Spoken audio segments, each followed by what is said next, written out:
satu yang kamu lakukan. Kalau perlu demo besar-besaran, jangan takut. Minta presiden, tuntut presiden untuk merebut kembali yang sudah dikuasai oleh neo-imperialisme dan neokolonialisme, yaitu rezim politik Jokowi. Minta lagi semuanya.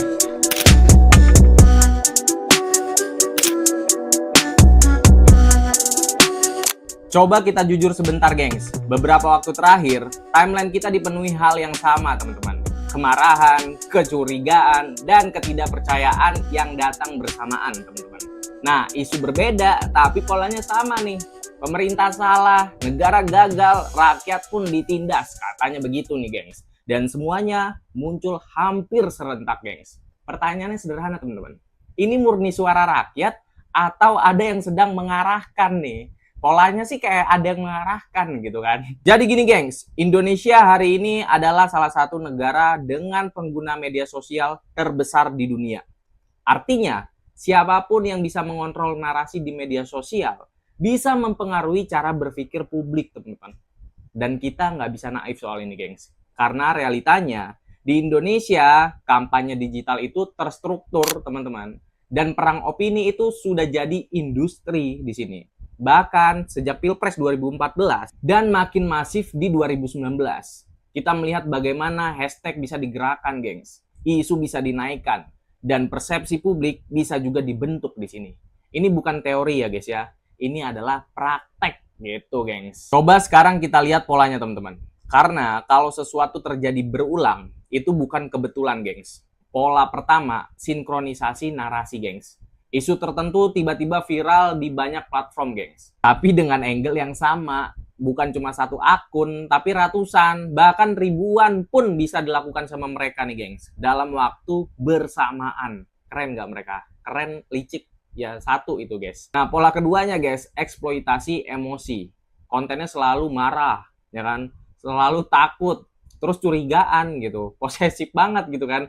Jarang sekali nih yang berbasis data utuh, gengs. Karena tujuan utamanya bukan edukasi, tapi reaksi gitu kan. Pokoknya udah reaksinya bagaimana terserah gitu. Nah, pola ketiganya, pembelaan sosial narasi selalu diarahkan ke rakyat versus pemerintah ya, ataupun kita versus mereka. Benar dan salah gitu. Padahal realitanya jauh lebih kompleks daripada itu, gengs. Dan pola keempat, teman-teman, pengulangan terus-menerus. Narasi yang sama terus diulang, gengs. Hari ini, besok, lusa, sampai akhirnya orang percayalah ya.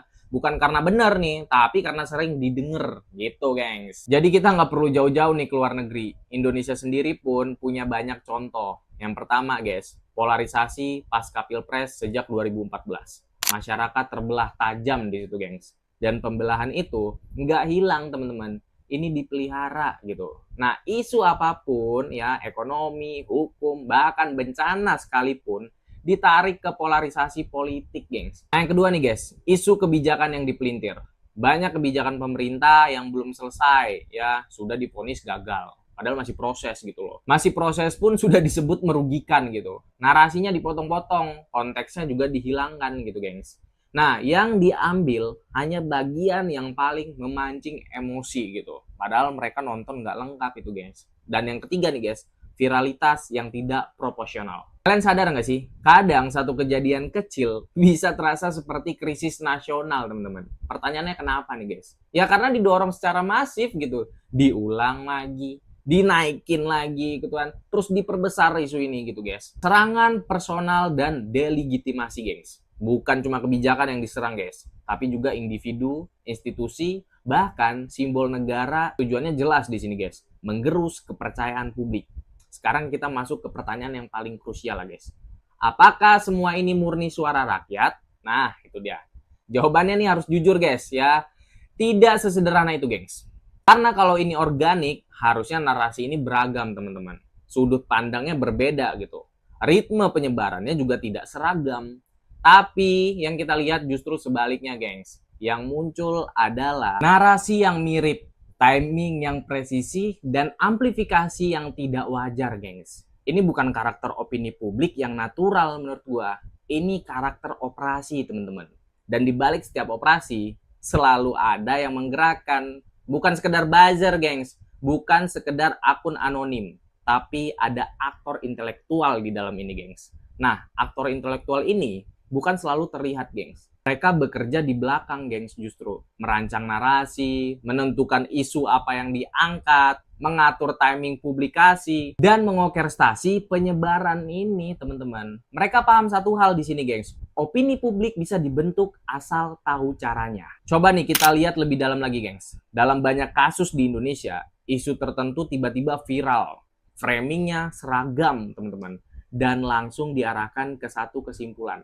Pemerintah salah, udah itu doang gitu.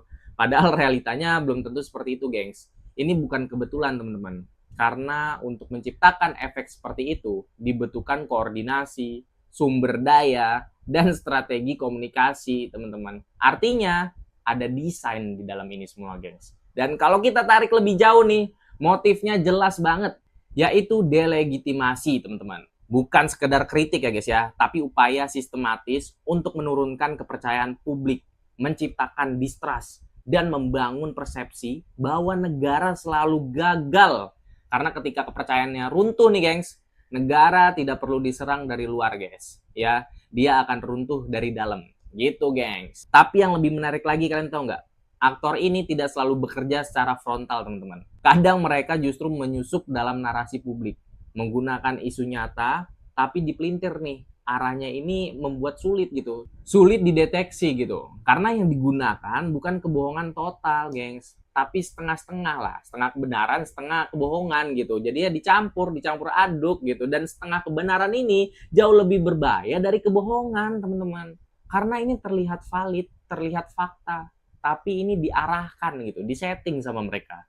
Jadi sekali lagi guys, bukan berarti semua kritik itu salah ya. Gua katakan di sini tidak guys, ya. Kritik itu penting, tapi kritik berubah jadi pola yang berulang, narasi yang seragam, dan serangan yang terstruktur, maka kita semua harus berani bilang, ini bukan lagi kritik guys. Ini ada operasi opini, dan ada yang mengarahkan ini semua. Nah gengs, fenomena ini bukan khas Indonesia guys. Di banyak negara, hal yang sama ini terjadi gengs. Kasus Cambridge Analytica menunjukkan bahwa opini publik bisa direkayasa lewat data dan targeting, gengs. Di Filipina ada fenomena fake consensus, di mana dukungan publik dipalsukan lewat akun-akun tidak autentik, gengs. Di Eropa juga sama, guys. Bahkan ada kekhawatiran serius tentang manipulasi algoritma untuk mempengaruhi politik, gengs.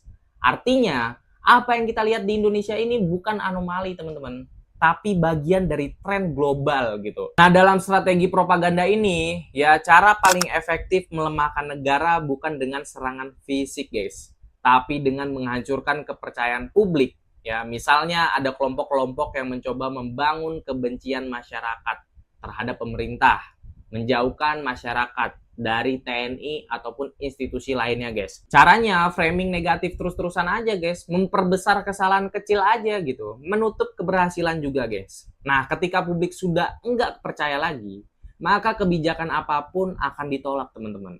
Program apapun akan dicurigai terus. Dan negara akan terlihat gagal terus di sini, guys. Coba ya sekarang kita bicara dampaknya aja, guys. Dan ini bagian yang paling serius, guys. Karena yang diserang bukan cuma pemerintah, teman-teman, tapi struktur sosial kita sebagai bangsa, gengs. Dampak pertamanya, guys, hilangnya kepercayaan. Ini bukan cuma ke pemerintah ya, guys ya, tapi juga ke institusi, ke media sosial, ya, ke media apapun gitu, bahkan sesama warga sekalipun. Nah, hari ini coba kita lihat sendiri, teman-teman. Orang lebih cepat percaya konten viral dibanding klarifikasi resmi gitu. Kenapa? Ya karena kepercayaan udah tergerus gitu. Dan dampak kedua, polarisasi sosial yang ekstrim, teman-teman. Masyarakat ini dibelah jadi dua kubu, guys. Pro versus kontra, pendukung versus pembenci. Dan yang hilang adalah ruang tengah nih.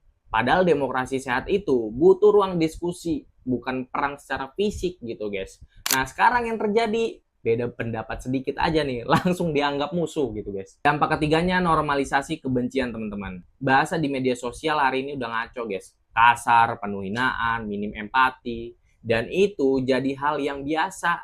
Padahal ini berbahaya karena lama-lama kita kehilangan kemampuan untuk berdialog secara rasional, teman-teman. Nah, dampak keempatnya, masyarakat jadi reaktif, guys. Kita tidak lagi membaca utuh, memahami konteks, atau memverifikasi informasi gitu. Pokoknya kita langsung marah aja. Langsung share aja ke grup keluarga gitu kan. Dan kita ikut menyebarkan gitu, guys. Tanpa sadar nih, kita jadi bagian dari rantai provokasi itu sendiri, teman-teman. Dan dampak yang terakhir, ini paling dalam ya, yaitu disorientasi realitas, guys. Orang nggak lagi tahu nih mana yang benar. Semua kerasa abu-abu aja. Semuanya ya bisa dipelintir gitu. Akibatnya muncul nih sikap, ya udahlah, semua juga bohong gitu kan. Dan ini bahaya menurut gua. Karena ketika masyarakat udah nggak percaya apapun, maka siapapun bisa masuk dan mengisi kekosongan itu, guys. Itu dia, guys. Dan di titik ini, adu domba tidak lagi perlu dipaksakan, guys. Dia akan berjalan sendiri, ya kan? Yang lebih mengkhawatirkan lagi, ini berdampak ke kehidupan nyata, teman-teman. Hubungan pertemanan retak, keluarga terpecah karena beda pandangan, ya kan? Komunitas jadi tidak solid. Semua karena apa, guys? Karena narasi yang terus dipompa, tanpa filter ini, tanpa saring apapun gitu. Nah, jadi kalau kita pikir ini cuma soal media sosial, kita salah, guys. Ini soal masa depan generasi sosial Indonesia, teman-teman. Dan di tengah semua ini, kita harus sadar, guys. Ya, yang sedang dipertaruhkan bukan cuma opini, gengs, tapi akal sehat publik. Jadi hari ini kita harus mulai berpikir, setiap kali kita melihat sesuatu di media sosial, tanya satu hal dulu. Ini fakta atau framing? Karena di era ini, kebenaran bukan lagi soal data, teman-teman, tapi soal siapa yang paling keras bersuara, guys. So, Indonesia hari ini tidak sedang kekurangan informasi, Indonesia sedang kelebihan narasi, ya, dan di tengah semua itu, yang paling berbahaya bukan hoax-nya, guys. Tapi ketika kita, ya, tidak lagi bisa membedakan mana realita dan mana yang rekayasa. Jadi itu aja untuk hari ini. Silahkan komen aja ya di kolom komentar gimana pendapat kalian. Dan sekaligus ini menutup video kali ini. Terima kasih buat kalian yang sudah nonton. Gua Dua Kaki undur diri. Sampai jumpa nanti.